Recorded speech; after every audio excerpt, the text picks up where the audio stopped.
cuál era el número de vuelo? Rápido. Lo logramos. Ahí vamos. Necesito sus documentos. Sí.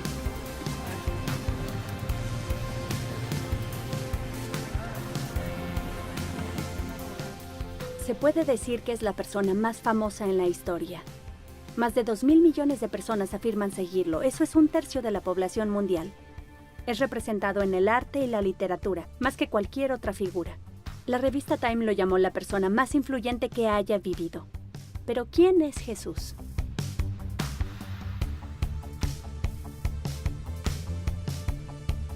¿Quién es Jesús? Creo que... Me parece que era una persona. es el Hijo de Dios. Yo no creo que Jesús haya existido. El Hijo de Dios. Si tengo que contestar la pregunta, diría que Dios. Es un jugador del Chelsea. Si lees la Biblia, no creo que pudiera creer en todo eso. Lo es todo. Puede ser lo que sea, pero para mí lo es todo. ¿Quién es Jesús? Para ser honesta, no lo sé. No soy súper religiosa ni nada, entonces supongo que es un salvador o algo.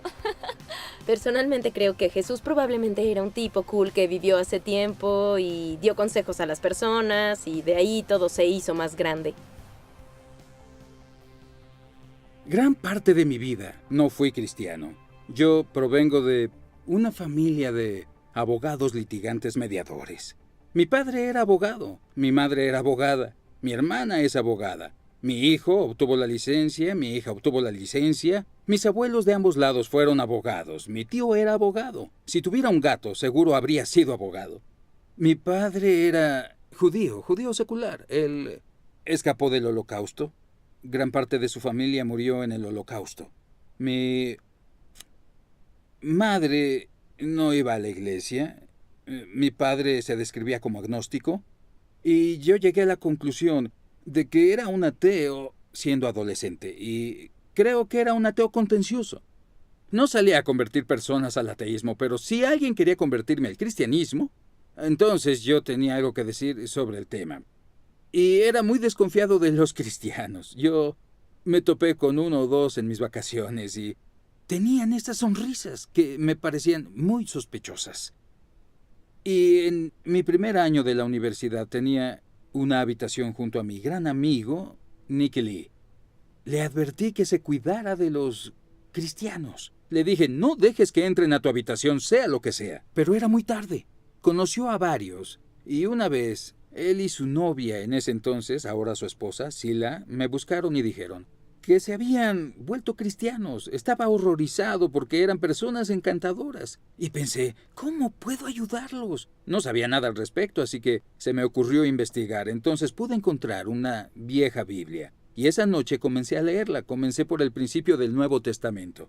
El Evangelio de Mateo, Marcos, Lucas. Llegué a la mitad del Evangelio de Juan a las 3 de la mañana y me quedé dormido. Al día siguiente continué leyendo. Todo ese día, todo el siguiente día y el día después. Era estudiante, entonces no tenía trabajo que hacer, y cuando llegué al final del Nuevo Testamento, llegué a la conclusión de que era verdad. No puedes probar el cristianismo de forma matemática ni tampoco científica. La ciencia obviamente es importante, pero la ciencia contesta preguntas muy diferentes. La ciencia contesta las preguntas ¿cuándo y cómo es que este mundo comenzó? Pero no contesta la pregunta ¿quién y por qué? Imagina que tengo un pastel que yo preparé y se lo doy a un científico. El científico podría responder la pregunta ¿cómo se preparó? Tal vez pueda decirte cuándo se preparó, pero solo yo te puedo decir quién lo hizo y por qué lo hizo. Ya que solo el creador del pastel puede hacerlo, solo yo puedo decir yo hice el pastel. Y te puedo decir por qué hice el pastel. Y es lo mismo con este universo. Solamente el Creador puede revelar quién hizo este mundo y por qué lo hizo. Lo que afirma el cristianismo es que Él ya lo ha hecho. El Creador se ha revelado a sí mismo. Y se ha revelado a sí mismo en la persona de Jesús. Y la evidencia no es Evidencia científica. Esa no es la única clase de evidencia, sino evidencia histórica. Cuando era abogado, dependíamos de ello. Confiábamos en la evidencia histórica que presentábamos ante un jurado. Es decir, cosas ocurridas en el pasado y que no estaban ahí. Cada vez que un jurado llega al veredicto, es un salto de fe, basado en evidencia.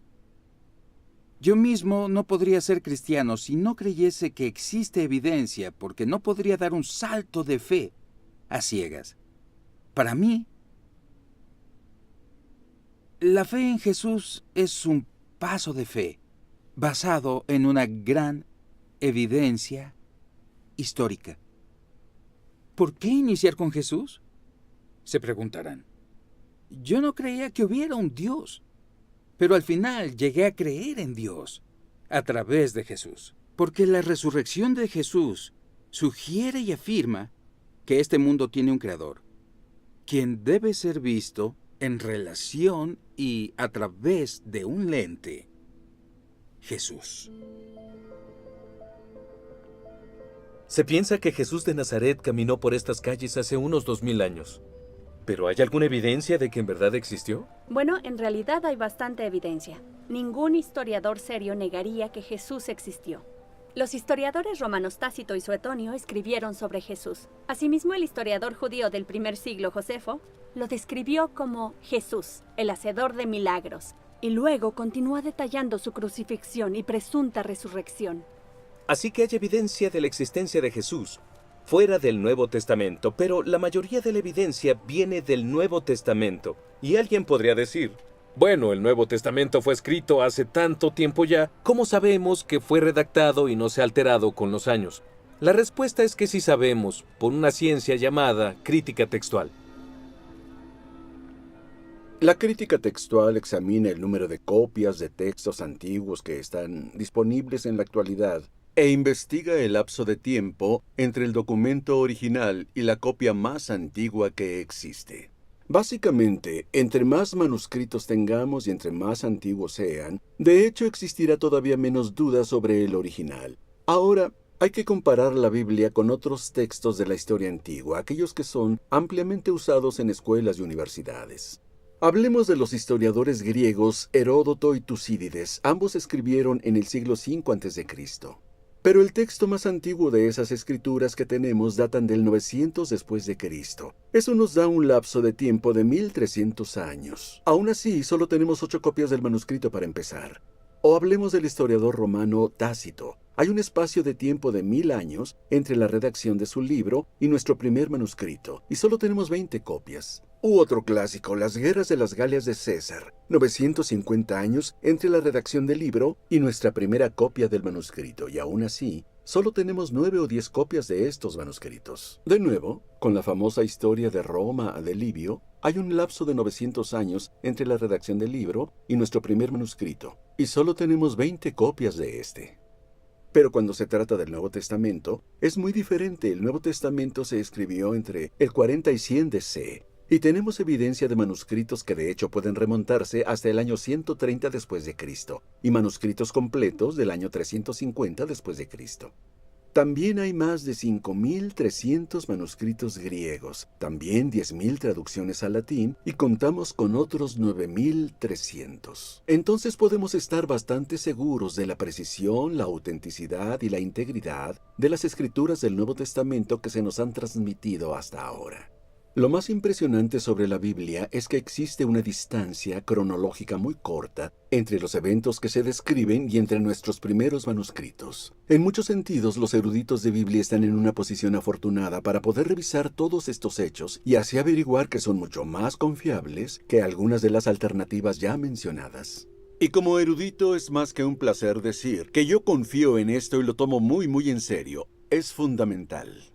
El profesor F.J.A. Hort, uno de los grandes investigadores en el área de la crítica textual, concluyó que, por la variedad y abundancia de la evidencia en la que se sostiene, el texto del Nuevo Testamento se distingue absolutamente de lejos entre los escritos de prosa antiguos. Y ningún historiador secular discreparía con esa conclusión. Sabemos por la evidencia fuera y dentro del Nuevo Testamento que Jesús existió. Pero ¿quién era él? Bueno, sabemos que era un ser humano, tenía un cuerpo humano, comía, bebía, sudaba, se cansaba, sufría dolor y tenía emociones humanas. Amor, alegría, tristeza y experiencias humanas. Tuvo la experiencia de crecer en una familia, de la educación, de tener un trabajo, de ser tentado y experimentó la pérdida, el sufrimiento, la tortura y hasta la muerte. Muchos en la actualidad dirían, bien, era un ser humano, pero solo un ser humano.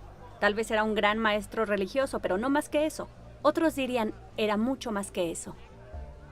Bono, el líder de la banda U2, dijo: "No creo que puedas resolverlo fácilmente diciendo que era un gran pensador o filósofo, porque de hecho él decía que era el Mesías. Por eso fue crucificado. Fue crucificado porque dijo que era el Hijo de Dios. Entonces, a mi parecer, o era el Hijo de Dios o estaba loco. Y me resulta difícil aceptar que millones y millones de vidas, la mitad de la Tierra por unos 2000 años, hayan sido tocados e inspirados por un loco. Eso yo no lo creo". Y luego dijo: "Yo creo que Jesús era el Hijo de Dios".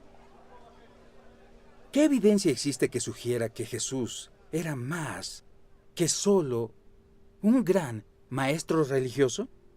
Hay dos partes en este argumento. La primera es, ¿cómo se consideraba Jesús a sí mismo? Si no creía que era Dios, es el final del argumento. Pero si creía, el siguiente argumento es, ¿tenía razón? Entonces, ¿qué es lo que decía Jesús sobre sí mismo? Nuestra primera evidencia es el hecho de que sus enseñanzas se centraban en su persona. Los grandes maestros religiosos alejan la atención de ellos. Dicen, no me miren. Miren a Dios. Jesús, quien personificaba la humildad al señalar a Dios, se señalaba a sí mismo. Decía, vengan a mí. Hemos hablado de esta búsqueda de sentido y propósito, la sensación de un hambre espiritual que otras cosas no logran satisfacer. Jesús decía, yo soy el pan de vida.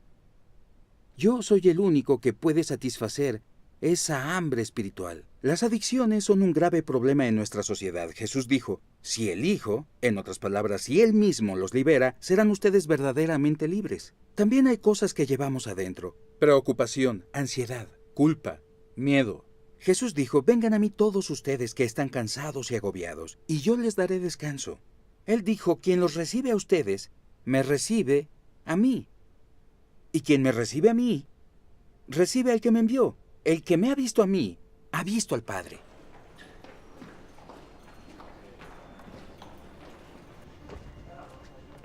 El perdón está en el corazón del mismo cristianismo. Jesús se presentó y dijo, sus pecados son perdonados. Si alguien peca contra ti, puedes perdonarlo, pero no puedes decirle a la gente, tus pecados son perdonados. Cuando Jesús dijo eso, los escribas dijeron, ¿quién puede perdonar los pecados si no es Dios? Pero Jesús afirmó que podía hacer eso. De hecho, Jesús dijo que había venido a dar su vida para que podamos ser perdonados. Una de las afirmaciones que Jesús hizo la encontramos en el Evangelio de Juan capítulo 10, versículo 30. Jesús dijo, el Padre y yo somos uno. Ahora, hacer una afirmación como esta era vista por los líderes religiosos como una blasfemia. Era equivalente a afirmar que es Dios, y el castigo por esto era apedrearlo hasta matarlo. Algunos incluso recogieron piedras, y luego Jesús les dijo, les he mostrado muchos milagros de mi Padre, ¿por cuál de estos me van a apedrear? No te apedrearemos por ninguno de estos, respondieron, sino por la blasfemia, porque tú, un simple ser humano, afirmas ser Dios. Creo que cuando vemos toda la evidencia, está claro que Jesús sí hizo esta afirmación. Es una extraordinaria afirmación. Y una afirmación como esta debe ser examinada.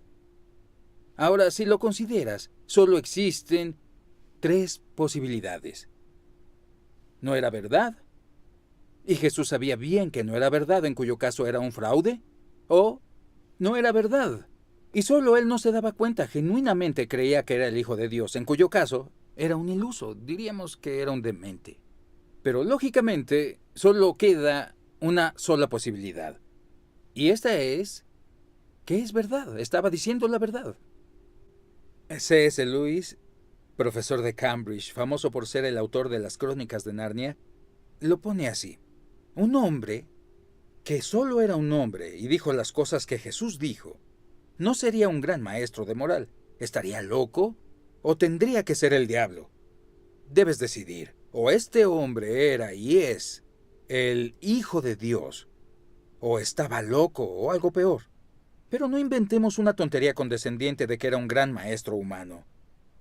Él no dejó abierta esta opción. No era su intención. ¿Tenía Jesús razón en lo que dijo sobre sí mismo? ¿Qué evidencia hay que apoye su afirmación? La primera evidencia son sus enseñanzas. Gran parte del Nuevo Testamento registra varias ocasiones donde la multitud se reunía para escuchar sus enseñanzas. Y en una ocasión, en una montaña como esta, más de 5,000 personas se reunieron para oír las enseñanzas de Jesús. El Sermón del Monte es ampliamente reconocido entre las enseñanzas más grandes de todos los tiempos. Las enseñanzas de Jesús han sido el fundamento de nuestra civilización. Muchas leyes se basaron originalmente en la enseñanza de Jesús. Ama a tu prójimo como a ti mismo. Traten a los demás tal y como quieren que ellos los traten a ustedes. Y esta totalmente revolucionaria. Amen a sus enemigos. De hecho, hemos avanzado en todos los campos de la ciencia y la tecnología, y aún así en 2000 años nadie ha mejorado las enseñanzas de moral de Jesús. Son las palabras más grandes jamás mencionadas. Son las palabras que esperarías que Dios dijera.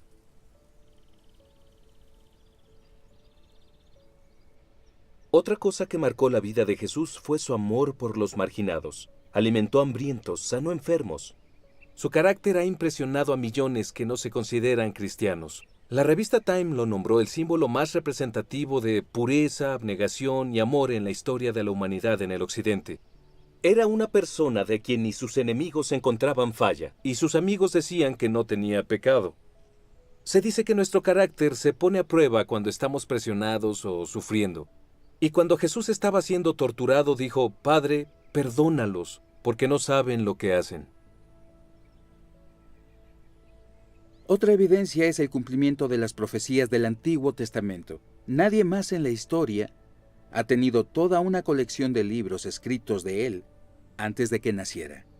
Jesús cumplió más de 300 profecías del Antiguo Testamento y 29 de ellas en un solo día. Claro, se podría sugerir que era un estafador muy listo que lo hizo deliberadamente para engañar. Leyó todas las profecías y dijo, bien, voy a examinarlas y cumplirlas todas en mi vida. La dificultad con esa teoría es el gran número de estas profecías. Y el hecho de que, humanamente hablando, no tenía control de muchas de estas cosas. Había profecías sobre la forma de su muerte, el lugar de su sepultura, el lugar de su nacimiento. Un estafador astuto diría, supuestamente debería haber nacido en Belén. Es muy tarde. Ahora, nuestra última evidencia. Él conquistó la muerte. La resurrección física de Jesús es la piedra angular del cristianismo.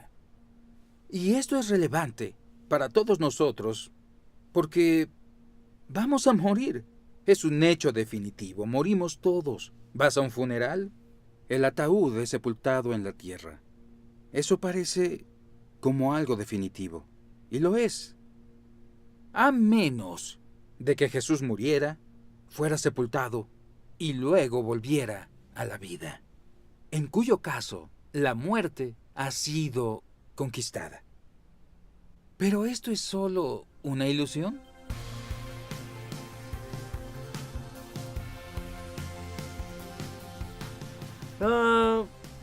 Resucitó.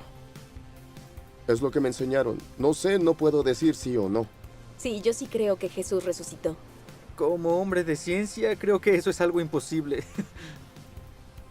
Pienso que sí. No.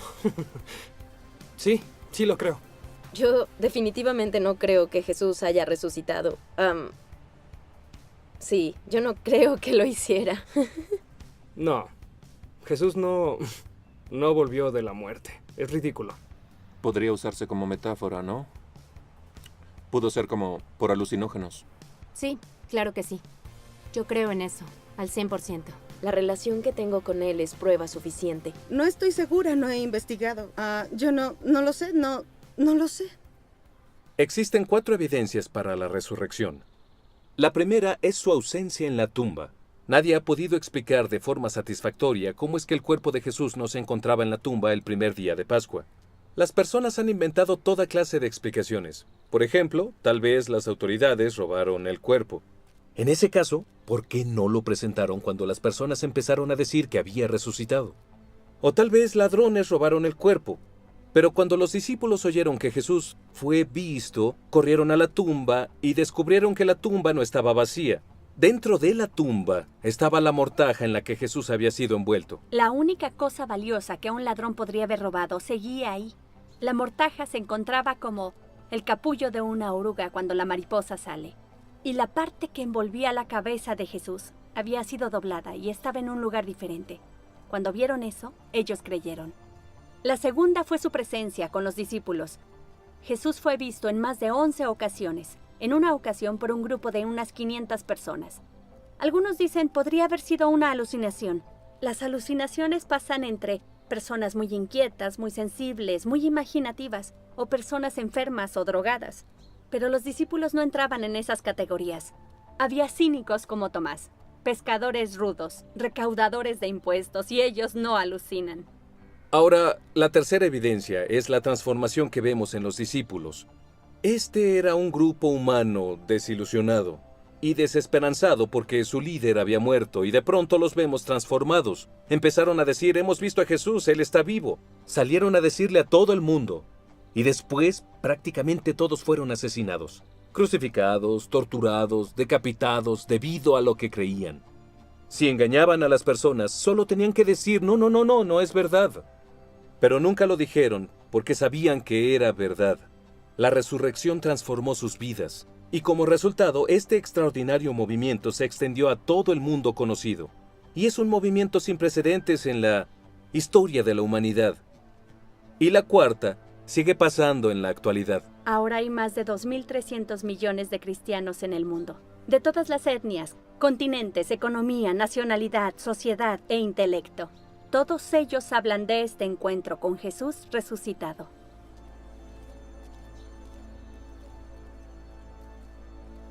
¿Qué debemos pensar de Jesús?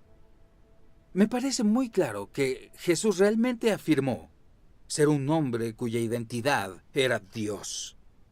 Y cuando revisamos la evidencia de sus enseñanzas, su vida, su carácter, el cumplimiento de las profecías y su resurrección, decir que estaba loco o era un fraude me parece absurdo, ilógico, de hecho, impensable. Por otro lado, tenemos la evidencia más sólida que existe de que lo que Jesús dijo sobre sí mismo era verdad. Y cuando yo miré la evidencia, cuando leí el Nuevo Testamento, llegué a la conclusión de que era verdad. No quería volverme cristiano, porque pensaba que si me volvía cristiano, la vida sería muy miserable desde ese momento y traté de posponerlo. Pensé, seré cristiano cuando esté en mi lecho de muerte. Luego me di cuenta que eso no sería intelectualmente honesto. Entonces, a regañadientes, fue que dije, de acuerdo, sí. Y en ese momento, todavía puedo recordar ese momento con claridad. Bajó de aquí, de mi cabeza, convencido de que era verdad. Aquí a mi corazón, tuve la experiencia de una relación hermosa con Jesús. Y encontré lo que, en retrospectiva, inconscientemente había estado buscando siempre. Algo que pudiera darle el máximo sentido y propósito a mi vida. Y este era el último lugar en la tierra donde esperaba encontrarlo. Pero en ese momento descubrí que lo que Jesús dijo era verdad. Jesús dijo, yo he venido para que tengan vida y la tengan en abundancia. Realmente es verdad que Dios se reveló a sí mismo en Jesús. Jesús en verdad es quien afirmó ser. Jesús realmente resucitó.